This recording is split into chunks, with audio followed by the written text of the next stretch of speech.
I'd like to take a moment and just look at Notebook LM. I opened up one of my freer accounts, so I'm going to share the screen and I'll give you the mouse to just go around and show them a Hmm. few quick highlights of it because we mentioned it. And for educators watching, first of all, we're available to bring us in for training at all these different levels. But I want to just show them a little bit on this one because I have almost nothing on it. So I'm going to go ahead and share the screen here. And Justin, I'm going to give you mouse control and just kind of give them a very brief introduction of it. This is in a free account. That's what's amazing Hmm. with this. And so you have a dashboard that if you've used anything with Google, is pretty familiar.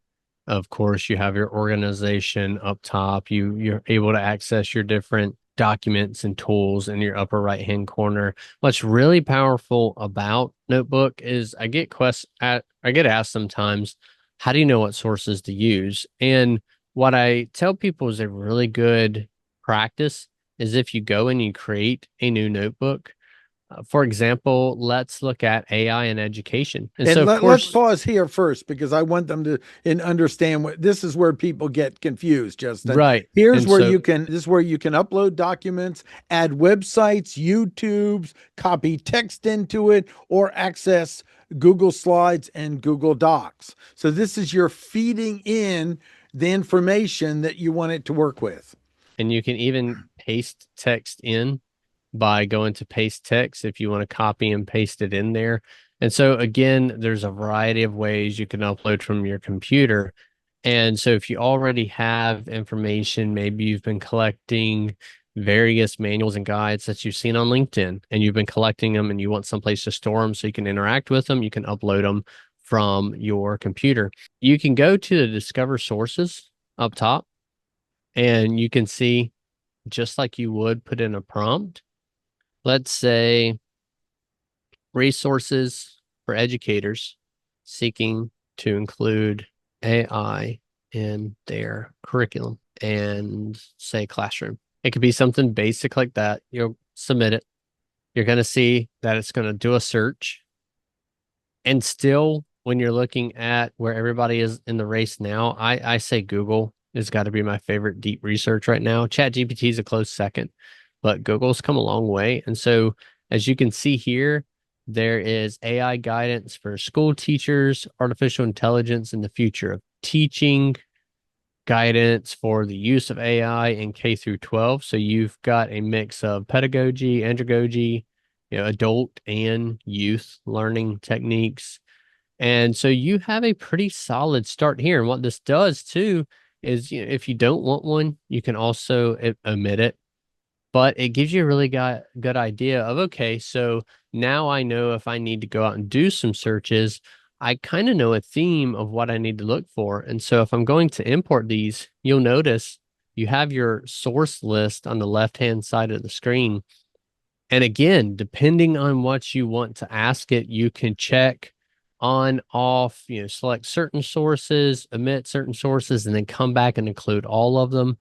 And again, you still have that discover. So you can go back, you can discover, you can add, in which you go back to where you can include links, copy text, things like that, discover new ones. You're going to see here is your chat, kind of your main interface. When you're looking at Notebook, you can prompt it. Before you go there, I just want to point out several things. Look, it's already generated a bit of a summary of what we have Mhm. here. So the key is we never had the ability to have conversations with content before like this. And you notice it in the upper left-hand corner. If you go back, you'll see there was no title at the beginning. Right. Scroll up there so they can see at the top. See, you can change that, but it's suggested based on what you provided, even the title. So when you come back to it, you'll see it, and now you can interact with it. Go ahead and try a prompt. Right. And so you can put a prompt in, you can add notes, and I'll get to notes. I'll go back to notes in a moment, but you can create an audio overview. So with that summary, if you want to go as is, you can create an audio overview or an interactive mind map. We're going to get back to that because that's one of my favorite tools. And so we could try something like, how can I ensure that I integrate AI in my teaching methodologies in a transparent and ethical way. And then Of you course, I'm going to go here. You'll see the submit button. We're going to and, submit it. and even though you didn't quite get methodology spelt correctly, it will adjust. Do not be It will concerned. adjust. You got to throw it for a loop sometimes to test it, right? And so again, what it's doing is it's not searching everything, it's searching the sources we have here. And That's you're the going to key. see that. That's the key. It's a controlled environment we're working with.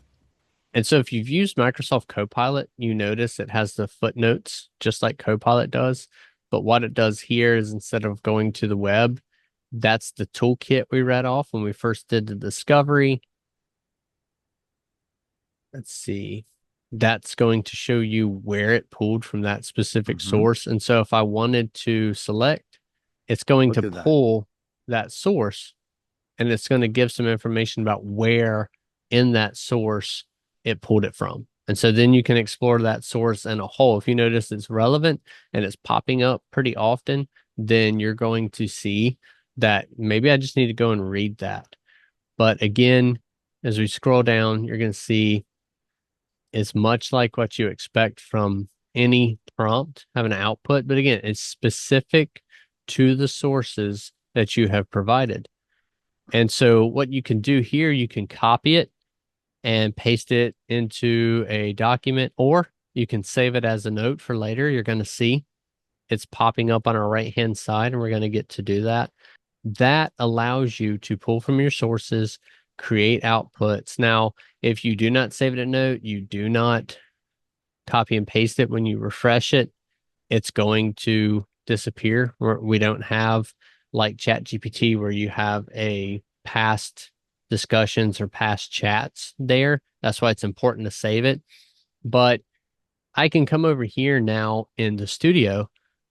I Mhm. can have it create a video overview, which is Mhm. still in its infancy. It's essentially the podcast, and they're starting to integrate, kind of think be real that overlays over it Right. to add a more visual aspect. It's not, avatars speaking or anything yet, like you may think, but it may be, if you're talking about AI in the classroom, you might see word charts or be real of educators or somebody talking in a classroom setting. It just adds that visual uh, act appeal to it. Of course, we have the audio to overview, which is the podcast and provides a more in-depth audio overview.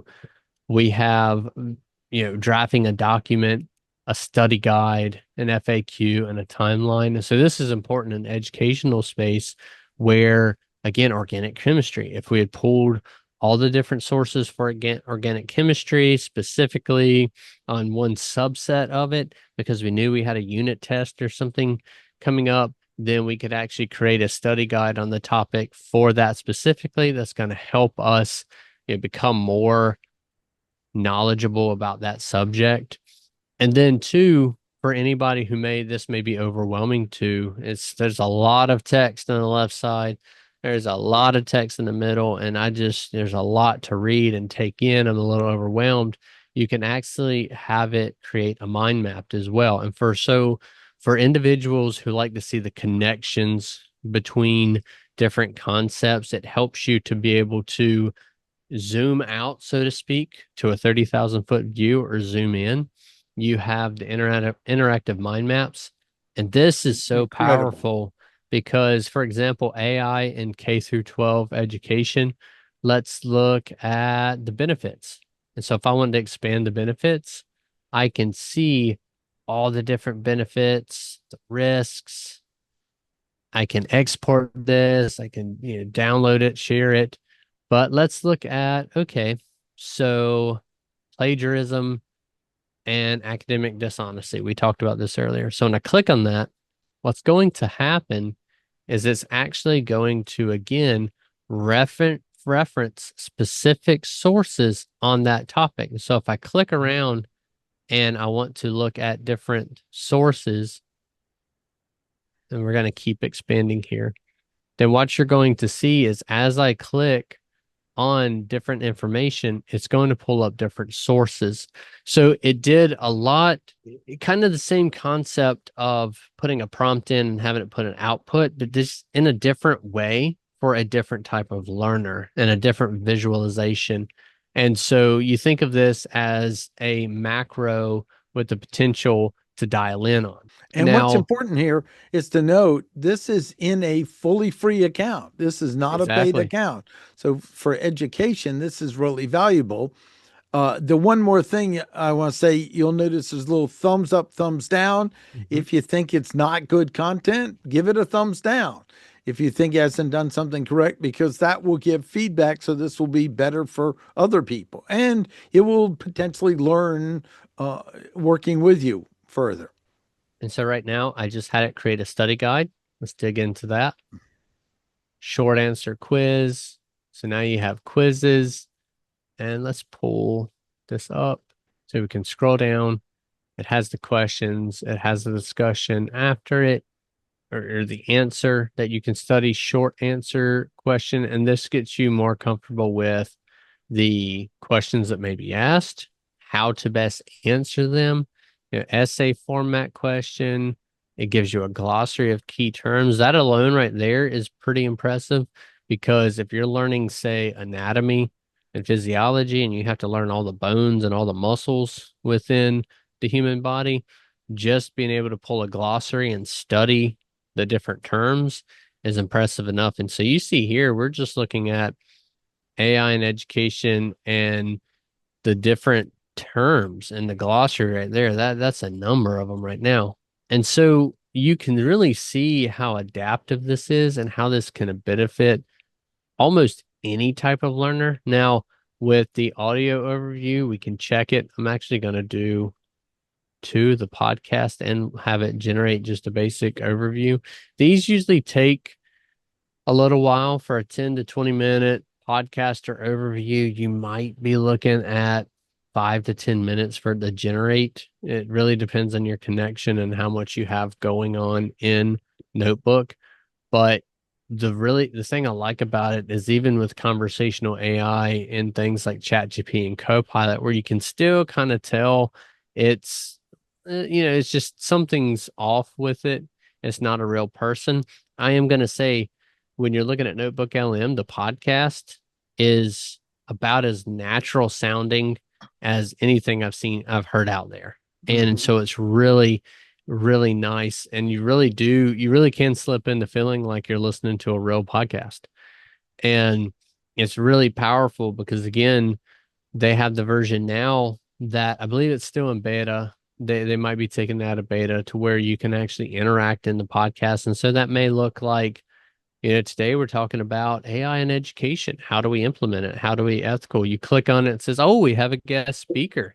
Tell us a little bit. What's your question?" You can ask, "How do I do it ethically?" That's a good question. Ethical AI is something that's really needed nowadays. And so it's just as natural as that.